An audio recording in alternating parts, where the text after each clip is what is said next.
Tuntunannya adalah memelihara kasih karunia, Bapak Ibu. Memelihara kasih karunia.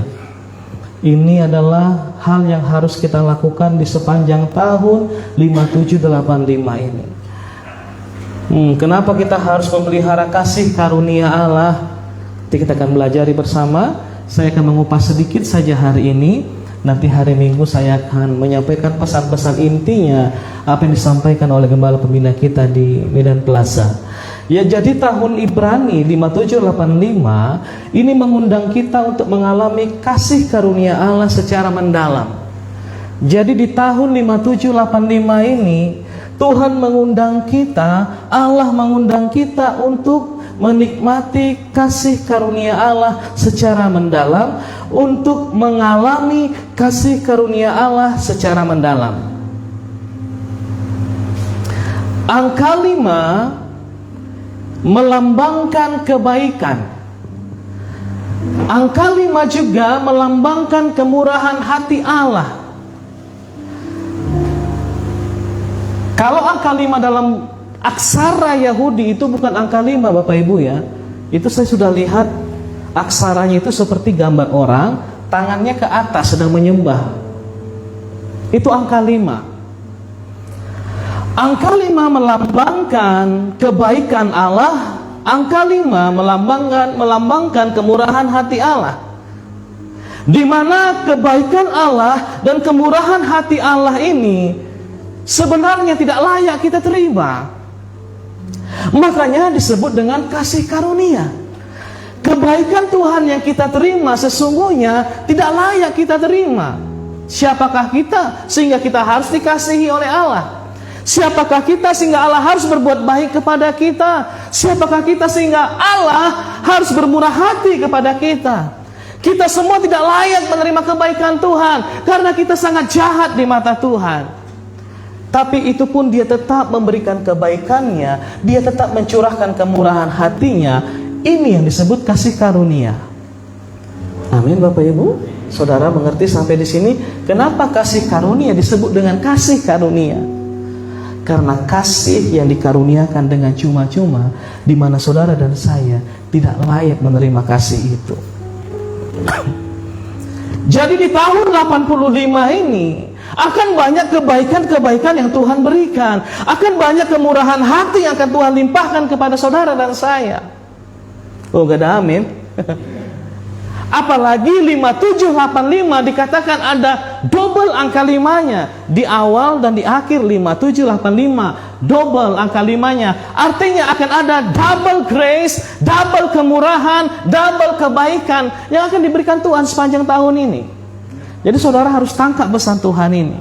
Dikala orang-orang dunia sedang memprediksi kehancuran ekonomi dunia, di mana orang-orang dunia akan sedang memprediksi kemerosotan kehidupan manusia, tetapi hari ini Tuhan mengatakan kepada kita, di tengah-tengah kegelapan dunia ini Tuhan akan mencurahkan kebaikannya 2 kali lipat, kemurahannya 2 kali lipat, supaya saudara dan saya bisa tetap eksis di dunia ini.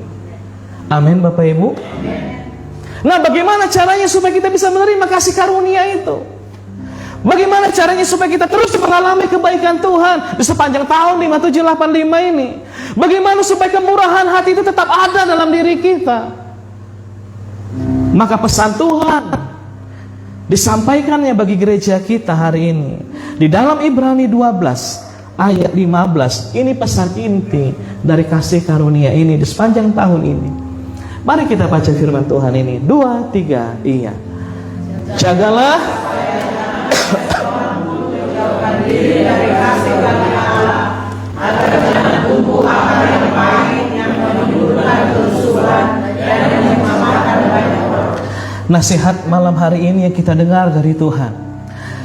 Jagalah supaya jangan ada seorang pun di antara kita yang hadir malam hari ini di tempat ini, kita mulai menjauhkan diri dari kasih karunia Allah. Ternyata kasih karunia Allah tersedia bagi kita, tapi orang yang bisa hidup dalam kasih karunia Allah, yang bisa mengalami kasih karunia Allah, yang bisa menikmati kasih karunia Allah, hanya orang-orang yang berada dekat dengan kasih karunia itu. Tetapi orang menjauhkan diri dari kasih karunia Allah, maka dia tidak dapat menikmati kasih karunia demi kasih karunia yang disediakan Allah bagi hidupnya. Saudara mau mendekat kepada kasih karunia Allah malam hari ini? Berbahagialah saudara. Jagalah supaya jangan ada di antara kita yang menjauhkan diri dari kasih karunia Allah.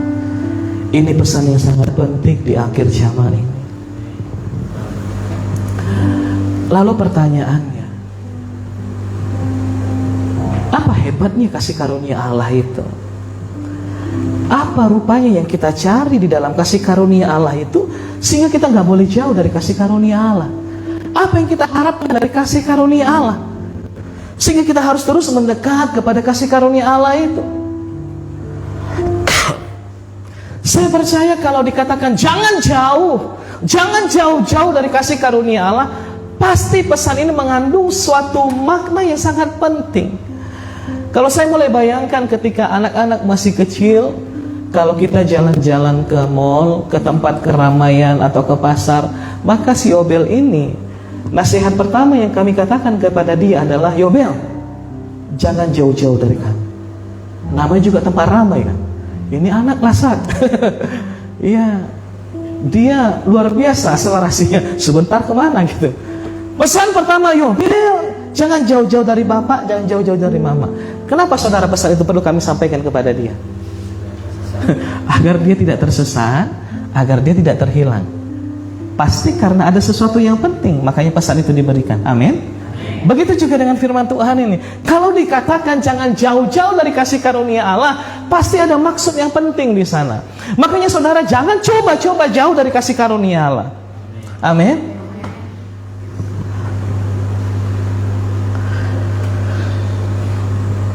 Kasih karunia Allah tadi saya katakan itu berisi kebaikan-kebaikan Allah. Kasih karunia Allah itu berisi kemurahan hati Allah. Jadi jangan jauh dari situ Bapak Ibu.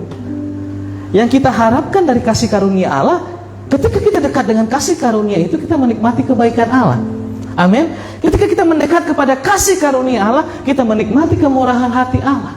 Makanya Tuhan katakan jangan jauh-jauh, supaya kamu bisa menikmati kebaikanku, supaya kamu bisa menikmati kemurahan hatiku. Mendekatlah kepada kasih karuniaku.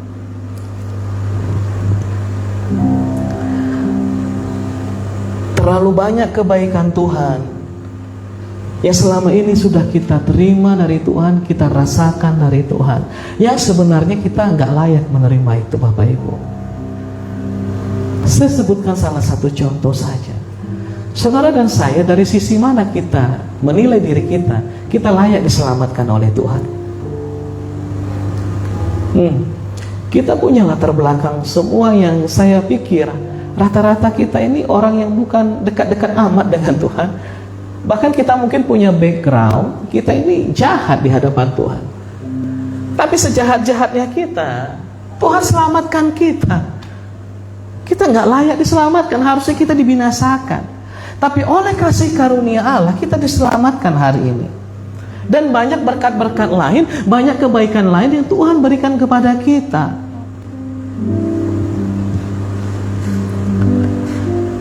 Kita sudah jauh dari Tuhan, kita sudah jahat kepada Tuhan. Bukannya kita dihukum, malah kita diselamatkan oleh Tuhan. Bukankah Tuhan Yesus itu baik? Amin. Makanya kan ada lagu itu. Mana kak kuncinya kak? Kasih setiamu yang ku rasakan lebih tinggi dari langit biru. Kebaikanmu yang telah kau nyatakan lebih dalam dari lautan. Berkat-Mu yang sempat ku beri, berkat-Mu yang telah ku terima. Terima kasih Tuhan, sempat membuatku terpesona.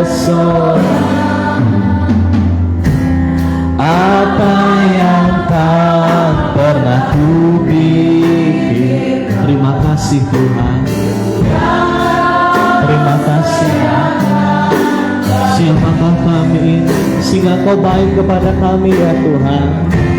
Siapakah aku ini Tuhan,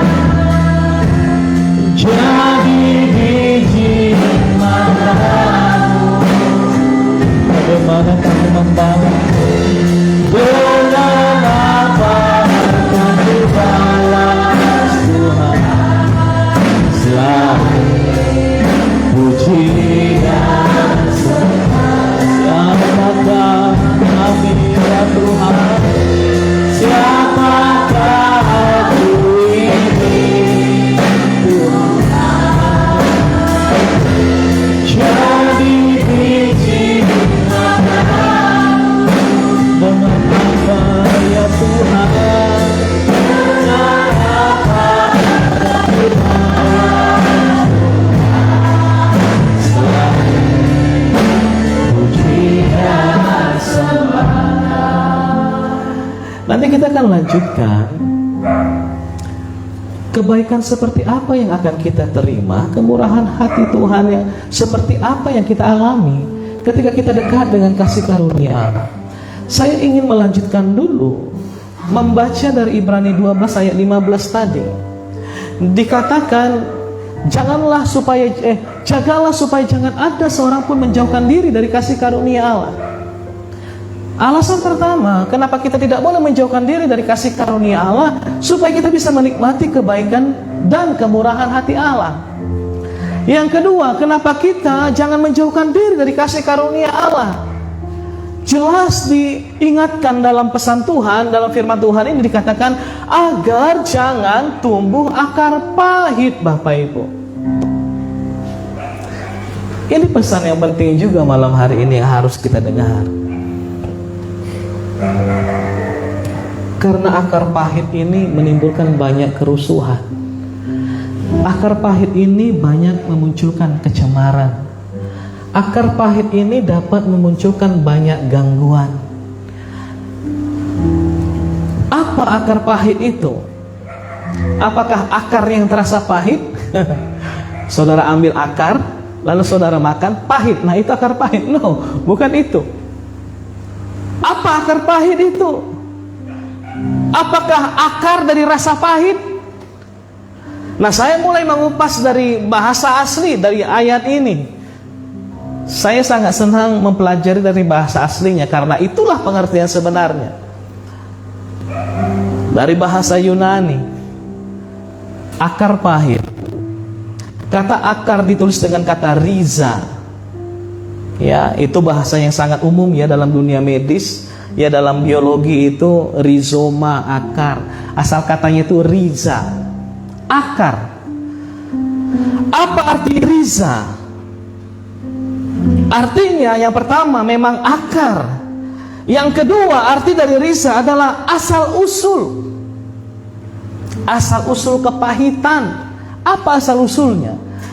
Arti ketiga dari riza adalah penyebab. Akar pahit, penyebab kepahitan.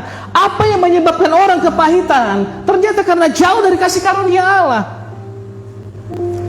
Dari mana asal usul kepahitan bisa muncul dalam diri manusia, dalam hati manusia? Karena sejak dia jauh dari Allah, dia menjadi orang yang mudah pahit dan memiliki akar pahit. Itu kata akar, asal usul, penyebab. Lalu kata pahit ditulis dengan kata pikria. Apa arti pikria? Artinya pahit. Selain pahit, apa artinya? Dengki. Selain dengki artinya apa? Iri hati. Perasaan dengki, perasaan iri hati, sakit hati, itu arti pikria. Jadi apa arti dari riza pikria, akar pahit? Yaitu asal usul dari mana sakit hati seseorang bisa muncul, penyebab bagaimana perasaan dengki bisa muncul dalam hati manusia. Orang yang jauh dari kasih karunia Allah akan penuh dengan riza pikria. Dia akan mudah tersinggung, dia akan mudah sakit hati, lalu muncul perasaan dengki. Nah, firman Tuhan jelas mengatakan kepada kita, jangan jauh dari kasih karunia Allah, supaya engkau dan saya tidak mudah sakit hati, tidak mudah cemburu, tidak mudah iri hati, tidak mudah mendengki kepada seseorang, Bapak Ibu. Dan ternyata saya baru tahu, ciri-ciri orang yang dekat dengan kasih karunia Allah itu bukan yang wajahnya selalu bersuka cita saja, bukan hanya orang-orang yang selalu mungkin bersyukur kepada Tuhan saja. Ternyata ciri-ciri yang sangat-sangat menonjol dari orang-orang yang mendekat dengan kasih karunia Allah atau sangat dekat dengan kasih karunia Allah adalah orang yang tidak punya akar pahit, Bapak Ibu.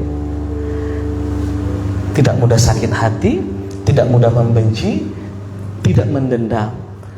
Apa lawan kata dari semua ini? Orang yang murah hati, mudah mengampuni, mudah memaafkan. Itulah orang-orang yang dekat dengan kasih karunia Allah. Saudara mau pilih mana kira-kira? Apakah saudara mau hidup dalam akar pahit, atau saudara mau hidup dalam penuh dengan pengampunan? Saudara mau hidup yang bagaimana, Ri? Kalau saudara mau menjadi orang yang penuh pengampunan, penuh memaafkan, jelas firman Tuhan mengatakan, jangan jauh dari kasih karunia Allah. Yang mengerti katakan amin. Kalau hari ini kau sangat sulit untuk mengampuni seseorang, mungkin menurutmu kau sudah dekat dengan kasih karunia Allah, tapi firman Tuhan ini mengatakan belum. Sampai kau bermurah hati, sampai kau mudah melepaskan pengampunan. Itulah ciri-ciri dari orang-orang yang dekat dengan kasih karunia Allah. Amin, Bapak Ibu. Akar pahit, dalam terjemahan lain dikatakan supaya jangan tumbuh tanaman beracun. Akar pahit juga diartikan seperti tanaman beracun, di mana tanaman ini punya racun. Tanaman beracun ini memiliki racun yang bisa ditularkan kepada siapapun. Makanya jangan heran kalau ada orang ngerasa pahit, merasa dengki, merasa iri hati, merasa sakit hati, maka ia akan mencari orang lain supaya orang itu bisa merasakan apa yang dirasakannya, supaya orang itu bisa ikut benci kepada seseorang yang dibencinya. Kita jangan heran kalau tiba-tiba ada orang yang tiba-tiba nggak cakapi kita. Loh, salah kita apa? Ngomong nggak pernah, jumpa pun jarang, tiba-tiba dia nggak senang lihat kita. Rupanya dia sudah tersengat racun dari tanaman beracun orang lain. Taunya kau tidak, tengok bapak itu ngomongnya sembarangan, aku dikata-katain begini. Oh, jadi ikut dia benci sama bapak itu. Padahal dia jarang ngomong sama bapak itu. Tiba-tiba di luar kita nggak dicakapi. Saudara, saya pernah alami. Saya pernah alami ini dan sangat-sangat nyata ini. Bukan oleh jemaat, bukan oleh orang yang tidak kenal dengan Tuhan. Tiba-tiba saya nggak dicakapi. Tiba-tiba saya seperti orang yang memang sangat tidak disenanginya. Satu kali saya melayani di sebuah gereja, Bapak Ibu. Dan di situ ada seorang koordinator ibadah raya. Dia koordinator ibadah raya. Nah, saya datang, saya nggak disambut, saya nggak disenyumi, saya nggak disapa. Saya heran, kapan kami jumpa sehingga dia sakit hati sama saya? Kok bisa? Koordinator ibadah raya, Bapak Ibu, dia tersengat racun ini. Maka akar pahit itu akan mulai merambatkan akarnya kemana-mana. Makanya bahaya sekali ini. Agar orang lain merasakan sakit hati yang dirasakannya.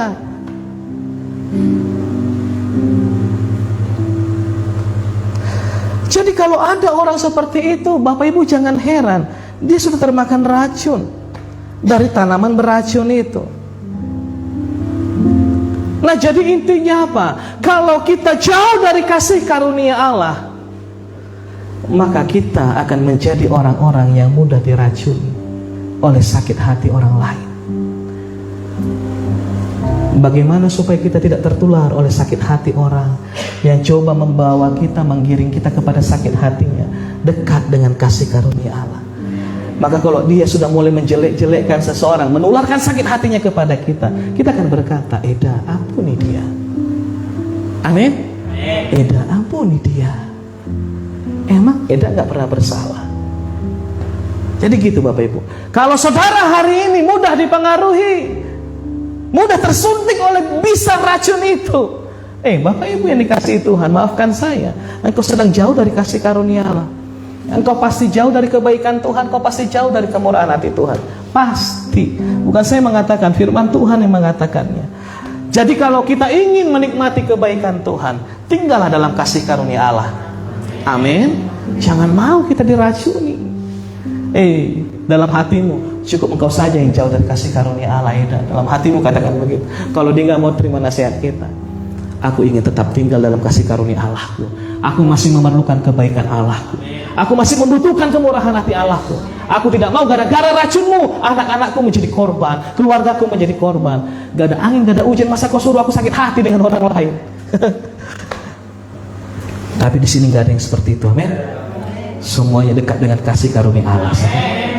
Haleluya. Masih lanjut gak nih firmannya? Iya. Ya, setelah disampaikan firman Tuhan ini, saya banyak belajar. Iya Tuhannya, kok saya diperlakukan seperti itu kemarin? Saya bukannya benci, enggak. Saya hanya, astaga, masih seperti itu kah levelmu gitu? Masih seperti itu kah keadaanmu? Engkau berdasi, engkau berkhotbah, masih seperti itu kah? Gitu loh. Saya hanya, ya sudahlah.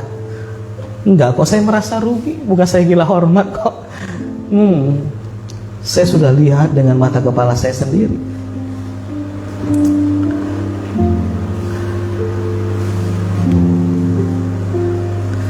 Jadi ketika kita menjauh dari kasih karunia Allah, itu adalah asal mula sakit hati, kepahitan, kedengkian mulai merambatkan akarnya di dalam diri kita. Kalau saya anggap ini seperti tanaman, seperti dikatakan terjemahan lain tadi mengatakan bahwa itu adalah tanaman beracun, maka tanaman itu memiliki ekosistem tertentu supaya dia bisa hidup, bisa bertumbuh, bisa berbuah. Kalau dia tidak hidup ya sesuai dengan ekosistemnya, contoh kalau tanaman di daerah tropis seperti di Indonesia dibawa ke daerah Arab Saudi, dibawa ke daerah padang gurun, saya percaya tanaman yang kita bawa, sekalipun itu bibit terbaik kita bawa dari Indonesia, ditanam di sana, belum tentu tumbuh. Kenapa? Karena ekosistemnya, atmosfernya nggak cocok dengan tumbuhan itu. Begitu juga tanaman-tanaman yang ada di daerah Arab sana, daerah tandus, daerah kering, ditanam di Indonesia, belum tentu juga dia bisa tumbuh. Apalagi tanaman-tanaman yang mungkin di daerah ekstrim, di daerah kutub, mungkin ada nggak ya tanaman di sana ya? Nah, tanaman itu membutuhkan suasana alam yang cocok untuk dia bertumbuh. Saya percaya ini juga terjadi dalam firman Tuhan ini.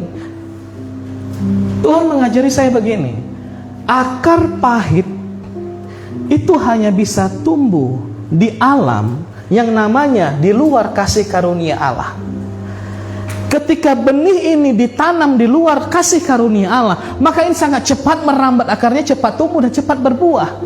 Tetapi kalau tanaman yang beracun ini dibawa ke atmosfer, ke suasana alam yang disebut dengan kasih karunia Allah, maka dia tidak cocok bertumbuh di situ. Amin. Akar pahit tidak akan bertumbuh di situ, karena itu bukan tempat yang cocok bagi dia untuk bertumbuh. Makanya saudara, penting bagi kita memahami firman Tuhan ini. Mari kita jangan menjauhkan diri dari kasih karunia Allah, supaya jangan timbul akar pahit. Amin Bapak Ibu. Kalau sampai akar pahit itu muncul, lalu apa yang terjadi? Firman Tuhan ini juga menjelaskan agar jangan tumbuh akar yang pahit yang menimbulkan kerusuhan. Hanya gara-gara satu orang bisa rusuh satu bangsa. Percaya nggak saudara itu? Hanya gara-gara si Sambo heboh satu bangsa.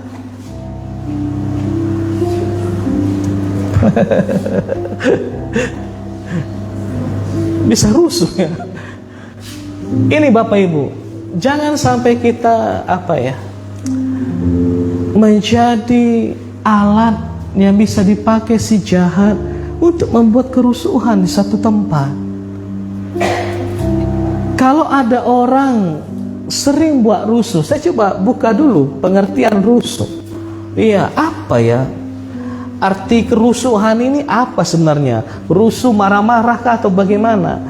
Saya buka bahasa aslinya ditulis dengan kata enokleo. Menimbulkan kerusuhan. Kata kerusuhan ditulis dengan kata enokleo, yang artinya menyusahkan, yang artinya mengganggu, yang artinya menyebabkan kesulitan. Orang-orang yang punya akar pahit dalam hidupnya, dia selalu menyusahkan orang, dia selalu menyulitkan orang, dia selalu mengganggu kehidupan orang. Apakah anak Tuhan hidup seperti ini? No, ini bukan kehidupan anak Tuhan.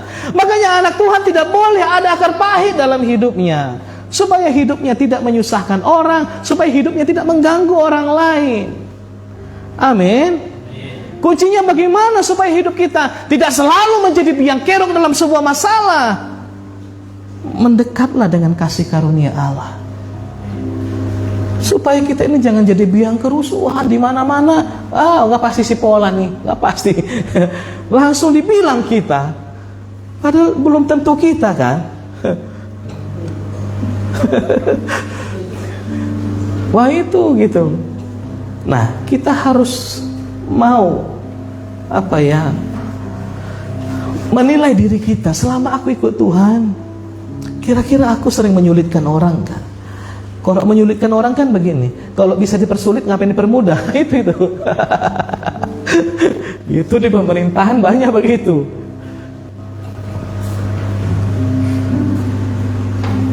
Asik mengganggu orang aja. Senang lihat orang susah, dan susah lihat orang senang. Kenapa ada orang seperti itu? Pahit. Kenapa dia bisa pahit? Jauh dari kasih karunia Allah. Wah, ini rupanya kuncinya ya. Orang-orang yang seperti ini, yang suka memperumit hidup orang lain, yang suka mempersulit hidup orang lain, itu ada di mana-mana Bapak Ibu. Di organisasi itu banyak. Di dunia perpolitikan hari ini, wah banyak. Saya dinasehati Ibu Gembala dulu, jangan suka sebut nama orang Pak, karena ada live. Saya mau sebut nama satu yang bikin rusuh ini. Asal talk show di TV itu pastilah banyak kali musuhnya. Memang sering bikin rusuh. Kalau diselidiki pasti ada sesuatu di hatinya.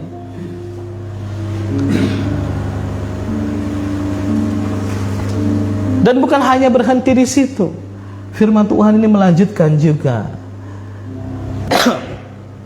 Jagalah supaya jangan ada seorang pun menjauhkan diri dari kasih karunia Allah, agar jangan tumbuh akar yang pahit, yang menimbulkan kerusuhan dan yang mencemarkan banyak orang. Ayo, Tuhan tidak mau tahun ini kita memiliki karakter hidup yang seperti ini. Amin. Maka dari itu kita berlomba-lomba memelihara kasih karunia Allah. Harus dipelihara, harus dijaga, harus diusahakan, supaya diri kita terus dekat dengan kasih karunia Allah. Mencemarkan banyak orang. Ini saya katakan tadi, kita ajak orang lain ikut sakit hati sama orang yang tidak kita suka, tercemar orang kita buat. Kalau saudara pernah dengar di Bakara dulu ya, bukan di Muara ya, yang isu begu ganjang itu, satu kampung dihasut, menjelek-jelekkan seorang, habis satu keluarga itu. Karena ada satu orang yang gak suka dengan mereka, tercemar orang lain. Kata cemar ditulis dengan kata miaino. Itu artinya polusi, artinya terkontaminasi. Sama seperti udara yang kotor, tercemar semua orang. Itulah akar pahit. Seperti kendaraan, asap yang keluar dari kendaraan bermotor, asap hitam, asap pekat. Gara-gara asap yang dari keluar dari kendaraan kita, tercemar orang lain. Batuk-batuk mereka, sesak napas mereka. Kalau yang punya asma, kambuh asmanya. Gara-gara akar pahit yang ada di hati kita, sakit orang kita buat.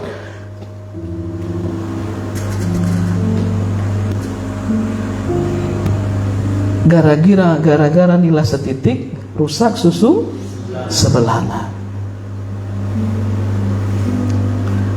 Kalau firman Tuhan mengatakan, gara-gara sedikit ragi mengkamiri seluruh adonan. Nah, kalau saudara kita merasa tidak seperti itu, mari kita terus jaga hidup kita supaya kita terus mendekat dengan kasih karunia Allah. Amin.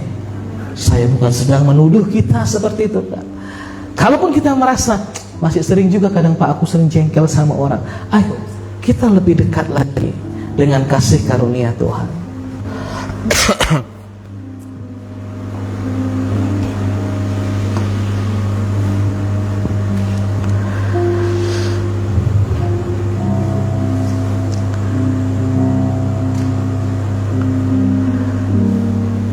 Yang Tuhan inginkan Bapak Ibu, di balik semua yang kita bahas ini hanya satu. Lawan dari semua yang kita bahas ini hanya satu. Tuhan minta di tahun 5785 ini kita hidup penuh dengan kerukunan. Tuhan hanya ingin melihat anak-anak yang hari-hari ini hidup rukun di hadapan Tuhan. Amin. Kalau kita sulit untuk hidup rukun dengan orang lain, hati-hati, jangan-jangan kau sudah tercemar. Datanglah kepada kasih karunia Allah.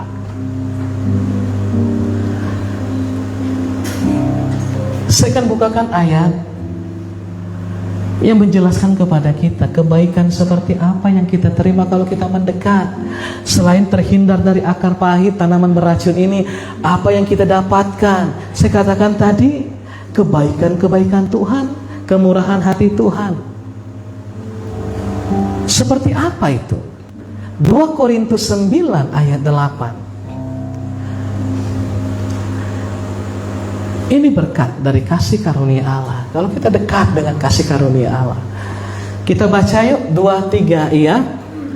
Dan Allah sanggup melimpahkan kasih karunia kepada kamu, supaya kamu senantiasa berkecukupan dalam segala sesuatu dan malah berkelebihan di dalam berbagai kebajikan. Amin.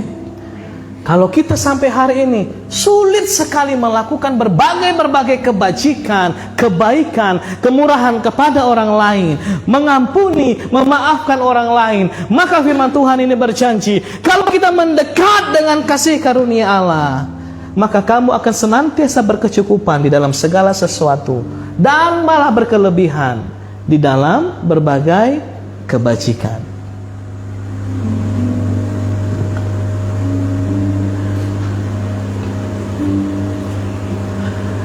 Lompat ayat 12 yuk.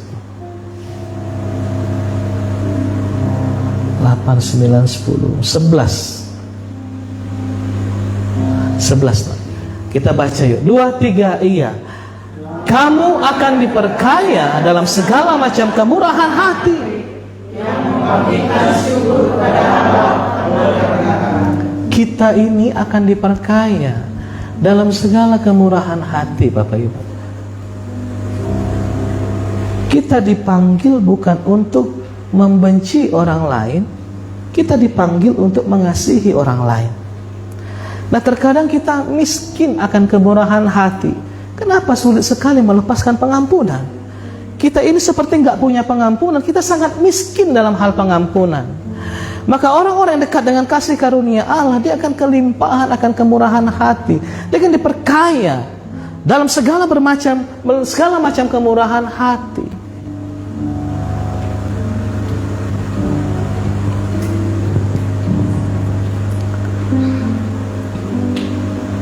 Orang yang hidup dalam kasih karunia Allah akan selalu ingin memberi dan ingin melihat orang lain bahagia.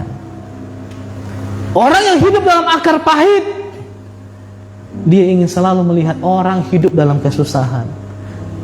Hanya dia saja yang bahagia. Mari Bapak Ibu, kalau hari ini kita masih sedikit sulit untuk berbuat baik, bermurah hati kepada orang, mendekatlah kepada kasih karunia Allah, karena Tuhan akan memperkaya engkau dengan kemurahan hati. Lanjut, Roma 5 ayat 2. Bagaimana cara memperoleh kasih karunia ini? Kita baca 2-3 iya. Oleh Dia kita juga beroleh jalan masuk oleh iman kepada kasih karunia ini.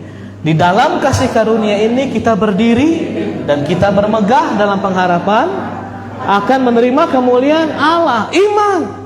Bagaimana Pak cara kita mendekat kepada kasih karunia ini? Mari kita terus beriman kepada Tuhan, maka kasih karunia Allah akan melimpah. Ibrani 4 ayat 16. Ini ya.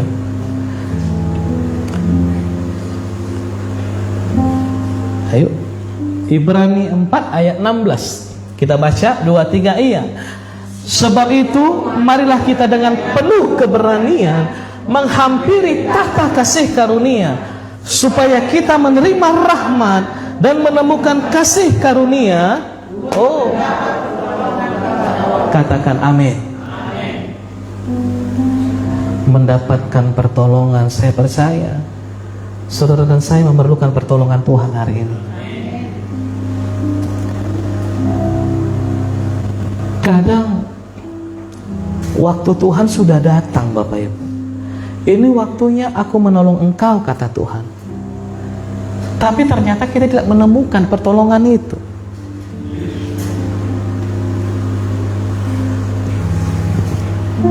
Kenapa bisa seperti itu? Engkau jauh dari kasih karunia Allah. Engkau jauh dari tahta kasih karunia. Engkau kehilangan rahmat Tuhan. Seharusnya dengan rahmat Tuhan, dengan waktu yang sudah tepat itu, kita mendapatkan pertolongan kita dari Tuhan. Kita mendapatkan penggenapan janji dari Tuhan. Tapi karena kita jauh dari tahta kasih karunia itu, kita nggak mendapatkannya, padahal sudah waktunya. Ini kerugian yang sangat besar Bapak Ibu. Selama ini kan kita bersabar, waktunya belum tiba, aku harus bersabar. Kita pelihara iman, kita pelihara pengharapan, kita terus berharap, pasti waktunya tiba, pasti waktunya tiba, hidupku dipulihkan. Ketika waktunya tiba, engkau kelewatan. Lalu kau berkata, waktunya belum tiba. Bukan belum tiba, udah lewat, kata Tuhan. Itulah perlunya kita mendekat dengan tahta kasih karunia Allah. Amin. Dengan iman kita berani berharap, dengan iman kita berani percaya. Dengan iman kita percaya kita diselamatkan, dengan iman kita percaya kita ditolong. Kita sedang mendekat kepada tahta kasih karunia Allah. Dan pada waktunya, oleh iman tersebut, kita akan mendapatkan rahmat Tuhan yang akan mempertemukan kita dengan pertolongan Tuhan. Amin. Itu rahmat Tuhan itu menjodohkan kita. Ya, dengan pertolongan Tuhan. Kita perlu rahmat Tuhan. Kan ada lagu itu, mungkin Jesse nggak tahu ya. Kasih Tuhan tak berkesudahan, tak habisnya rahmat-Nya, selalu baru setiap pagi, baru setiap pagi. Besar setia-Mu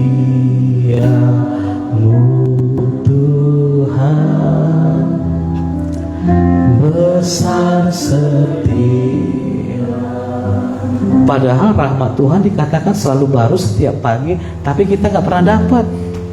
Kenapa? Nggak berani menghampiri tata kasih karunia. Nggak berani mungkin karena merasa tertuduh, nggak berani mungkin karena merasa punya akar pahit.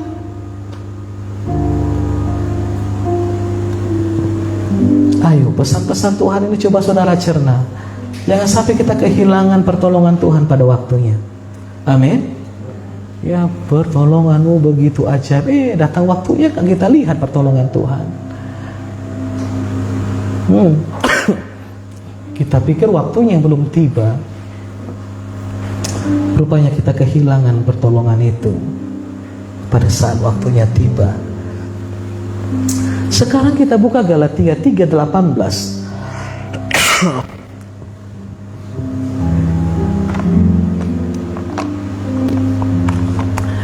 Mari kita baca 2-3 iya. Sebab jikalau apa yang ditentukan Allah berasal dari hukum Taurat, ia tidak berasal dari janji, tetapi justru oleh janji.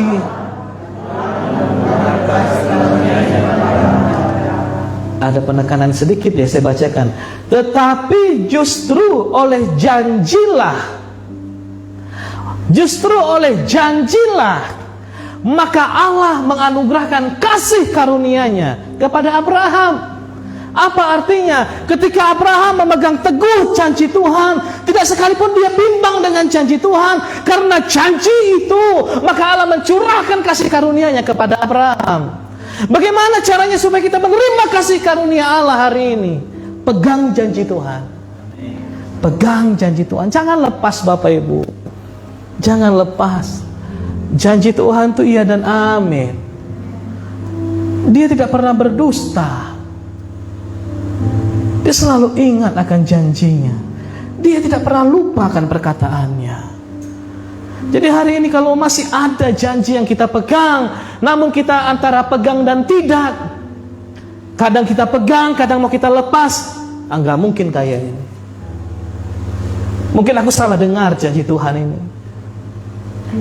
Bapak Ibu yang dikasihi Tuhan, karena Abraham memegang teguh janji Tuhan, maka Tuhan memberikan apa yang diharapkan oleh Abraham, supaya saudara dan saya bisa mendekat dengan kasih karunia Allah, terus hidup dalam janji Tuhan, terus hidup memegang janji Tuhan. Yang mau katakan amin? Amin. Oleh janjinya lah, maka Allah akan melimpahkan kasih karunia-Nya. Efesus 4 ayat 7.